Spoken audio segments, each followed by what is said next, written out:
Sige, saktan mo ko. Totoo naman, di ba? Kaya wala kayong anak ng asawa mo dahil baog siya. Dahil hindi kanya kayang bigyan ng anak. Eh ako, kaya kitang bigyan ng anak kahit ilan pa. Huwag mo lang akong iwan.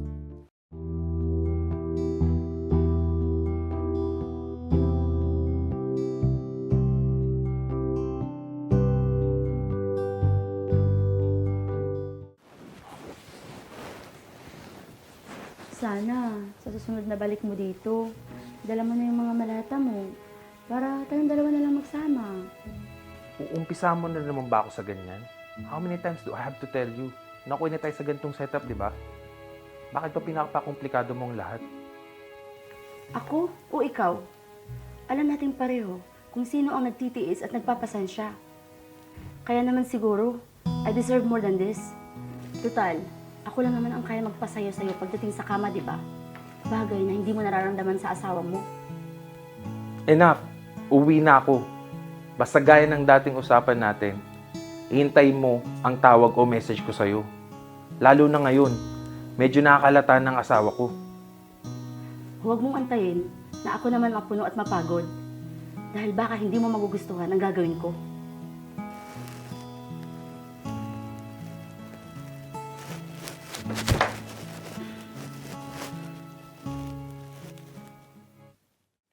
Di ba sinabihan na kita?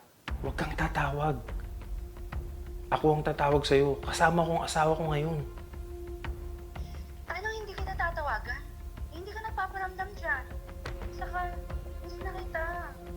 I want to be with you again. O sige na. Huwag ka na makulit dyan. Parating na ang asawa ko. Oh, Han. Sino naman niya kausap mo na ganitong oras? Si paring Brent, tumawag. Nagaya ng inuman. Pero sabi ko, pass muna ako. I want to spend the night with you, Han. Ganun ba? Tara na sa kwarto, matulog na tayo. Okay, Han.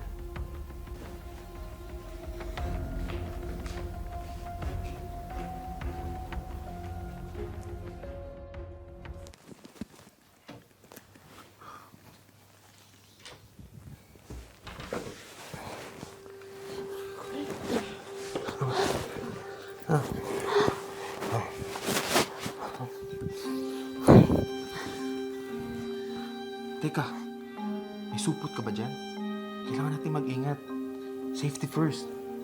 Huwag na tayo gumamit nun. Tsaka huwag ka na matakot. Hindi naman ako fertile ngayon eh.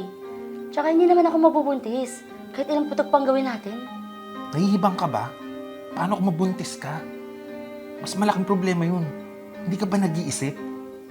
Mas maganda ngayon mabuntis ako eh. Para hindi mo na ako iwan at sa akin ka na sumama. Dahil alam ko yan lang yung pwedeng maging rason para iwan mo yung asawa mong baog. Di ba? Sige, saktan mo ko. Totoo naman, di ba? Kaya wala kayong anak ng asawa mo dahil baog siya. Dahil hindi kanya kayang bigyan ng anak. Eh ako, kaya kitang bigyan ng anak kahit ilan pa. Huwag mo lang akong iwan. Tama na! Hindi baog ang asawa ko. Alam mo kung anong totoo? Ako ang baog. Pero alam mo kung ano na-realize ko ngayon? Hindi ko pala talaga kayang iwan o ipagpalit ang asawa ko kahit kanino.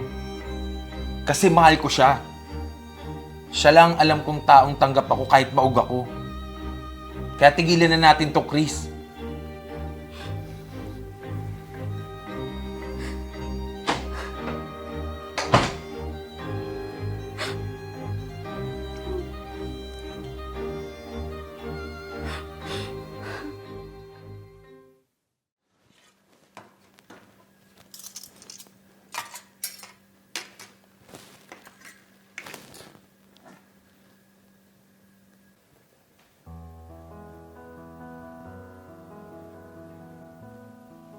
Good evening, Han.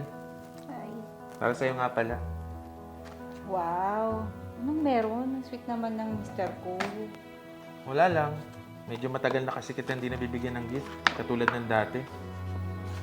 Alam mo, may gift man o wala, basta palagi ka nandiyan dyan sa tabi ko.